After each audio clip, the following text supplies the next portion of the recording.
Greetings, fellow armchair Imagineers. Tiki here, and welcome to another trailblazing and tear-jerking edition of the So You Want to Be an Imagineer historical retrospective. This time covering season 8.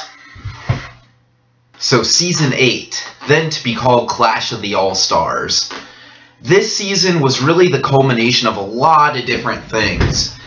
But mostly since around season 2 or 3, when we knew the game had just a little bit of legs going, I really knew I wanted to do an all-star season. I really knew at some point I wanted to bring the most famous and, and hardworking people back and have them duke it out. And not just hardworking, but, heroes, villains, underdogs, the whole thing. Just get them all together, all the most memorable people. Once we acquired a pool of memorable enough people, and yeah, fortunately enough, I feel like in So You Want to Be an Imagineer, every season's brought about at least one or two people that I'd feel happy with bringing back and being curious what they did again. So after 7 seasons, we really did feel like, just like Survivor, we had enough to do season 8 and do the All-Stars. Now, one of the big things about Season 8, one of the major things that cast the big shadow over the season as a whole, was the fact that I played in it. And I didn't just play in it, I played it. I mean, I was the biggest, most hardcore strategic player ever in the history of the game, and I definitely meant for it to be that way. Season 8 is kind of a weird sort of season that way. It's just kind of I don't know, it's kind of just its odd own little thing. It's on its own island in that way. So Man-Eating Wreath took over for planning that season along with King Mickey. And in the beginning, it seemed like it seemed like things were rolling really well. We had about 20 people signed up. It was going to be, I believe it was going to be 4 teams of 5. I think we had something like 17 or 18, I think it was, including myself. We had 18 returning players, and then a couple of new players just to even it out. I think the new players were all-stars from Mater and Trevor A's The Imagineer game, which Hack was a judge from. Yeah, follow all that. So, yeah. The first round, it just seemed like everything was all hunky-dory, but, yeah, oh, yeah, we all know how that turned out. Planning-wise, there were a lot of things that just went horribly, horribly wrong with the first project. I still, to this day, think that the first project really should have been switched around with the final project, because it really made for more of a final project sort of feel. But the assignment that they gave us first was to create sort of a mere alternate version of Disneyland, where I believe you could only have like 2 or 3 clones of rides. You couldn't have any copies of lands. It had to be just totally unique, just a totally different take on what a Disneyland park could be. This, in the end, it turned out to be not only one of the best creative projects ever in the history of the game, just hands down one of the most iconic projects ever. It was also one of the most controversial ever, and yeah, a lot of stuff went down. I'll start with the dropouts, because that seemed to have the biggest effect. The way that the first project was structured really wasn't too wise on the part of Man-Eating Wreath and King Mickey, because they had all 20 people working together on one team to accomplish this project. I kind of understand in theory what they were trying to do. They were trying to just have all the players work together and sort of establish relationships within the teams before they break them off. In theory, that's an interesting idea, but I'm sure for any of you that were there that first week or so, you remember just the amount of brainstorming just got out of control. The amount of stuff that we had to keep up with, the amount of threads, it was just too much. It was just the pure and total definition of too many cooks stirring the pot. I mean, that's just what it came down to.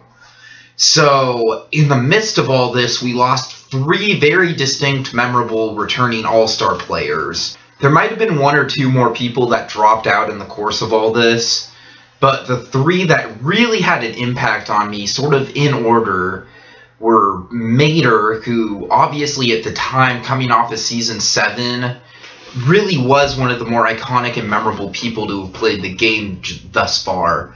As I said, he's kind of been forgotten about over time, but in this place in time, he really did have a big following, so it was, you know, really looking forward to seeing him play again. And then there was Mad About Mickey, who sort of came out of the woodwork out of nowhere to play the game. We really hadn't heard from her at all since she won Season 3. She won on kind of a technicality, like I said, with the whole light tech thing, even though, as I said in Season 3, she's definitely a very good winner. So it was just a really interesting proposition to see her play again. And then Jay Phelps, who just the season before that tried to make one of the biggest power moves in the history of the game by nominating both Mater and King Mickey for elimination and having it blow up in his face. So I was really excited to see what was going to happen with him. So when all 3 of them dropped out in about the first few days, I gotta say, I did not handle it very professionally at all. I was a 17-year-old kid at the time. I sort of blew up.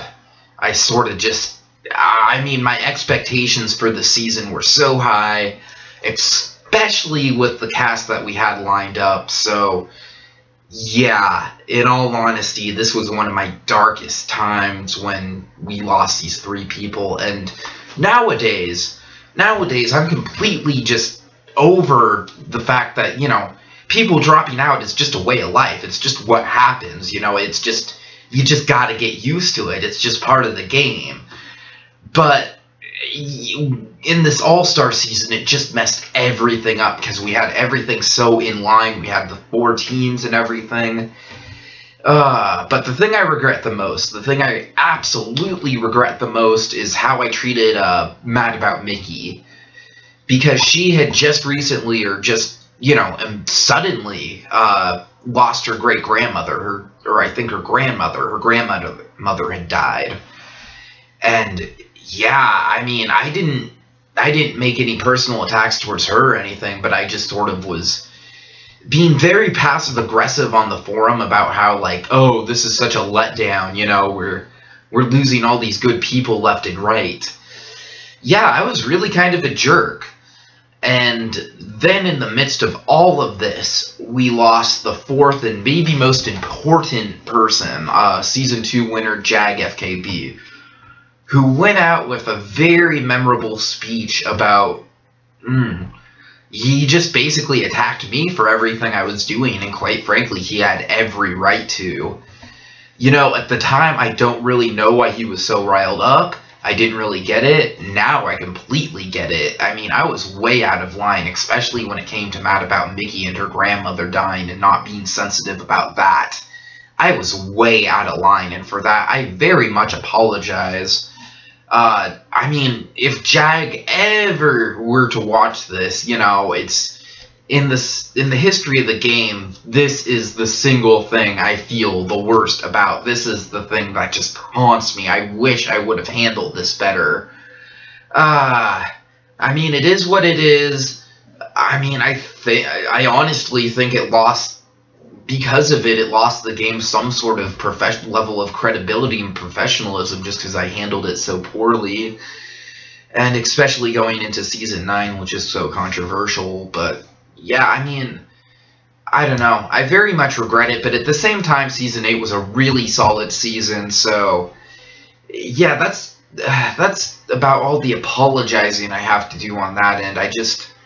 It's just one of those things that I always just wish I had a DeLorean so I could just go back in time and fix, because it just really bothers me. So now that all the icky stuff's out of the way, let's actually get to the fun stuff, meaning the project itself, which, as I said, it really reigns as one of the top creative achievements in So You Want to Be an Imagineer history. In the midst of all this dropping out, and all this inner fighting, and all this controversy, and all this, quite frankly, poor professionalism on my part, the people that were working it, the 14 or so people that were left that would eventually go on to form the cast of All Stars versus Wild Cards, as it would be known to be called, yeah, they really brought it. Every single one of them. Most importantly, Disney Son 1, who would go on to be the most threatening and intimidating power player maybe in the history of the game. We'll definitely get to him in the next part. I know a lot of you are excited about that. And there was me. I mostly stuck to my corner of the project, which was the Toontown Tower Hotel. I knew that Man-Eating Wreath was going to do a project that was going to be incorporating non-Disney characters into a Toontown setting. So when I first heard about that, I got the idea in my head of Droopy as a bellhop, as an animatronic bellhop on a Tower of Terror ride, and a Toontown version of the Tower of Terror. You all know about that project. If you don't, I have a link that I'll get to at the end of the video, but there will definitely be a way for you to read the whole thing. It's one of my proudest creative achievements ever. It's just all kinds of Toontown craziness, all kinds of cartoon cameos. What I liked the most about it was that there were 3 different distinct scenes. There was a story scene, an homage scene, and a funny scene. And there were 3 random sequences. There were 3 sequences of each of these different scenes, and you would experience them randomly, so every ride was slightly different, and you'd see something different. And the project went into a lot of detail about it. Like I said, I'll give you a link down there, and I'll talk about it at the end of the video. But yeah, I'm really personally proud of that project. The whole thing, the whole park had a very distinct storyline throughout the whole thing. Scrooge McDuck was kind of at the center of it. Wait, no, not Scrooge McDuck. I take that back. It was Ludwig von Drake. Ludwig von Drake was at the center of the park storyline. It was kind of had a very distinct sort of steampunk feel to the whole thing. The center of the park was a clock tower, and sort of the headlining ride was Mickey's Mickey's Clock Cleaners, which was the centerpiece attraction, which took place in the clock itself. It was just a giant clock tower, which, you know, you can just imagine how that'd look at the center of a Disney park. It was kind of I think it was sort of a spinning Wild Mouse coaster inside, but obviously there were a lot of different show elements. Disney Son even went so far as to lay out a soundtrack and incorporate different places where the soundtrack would come in his project presentation. You have to keep in mind, I was playing very strategically right from the get-go. Even before the teams came into play, I was sizing everyone up, so I knew that Disney Son was going to be someone I'd have to deal with. Way before the season even started, one of the key elements of my strategy was I am going to come in here and at some point I have to eliminate a power player. I have to eliminate someone who's standing in my way, and I have to do it strategically. So basically right from the get-go, I knew Disney Son was going to be that person. Right as I was working very closely with him, I was kind of sharpening the knife to stab him in the back, I gotta say. I was just playing a very sort of aggressive strategic game that season. This was coming right off of Survivor Samoa and Heroes vs. Villains, right in the prime of Russell Hantz. So that's very much what my gameplay was based around. My gameplay was based around causing havoc and chaos and mistrust.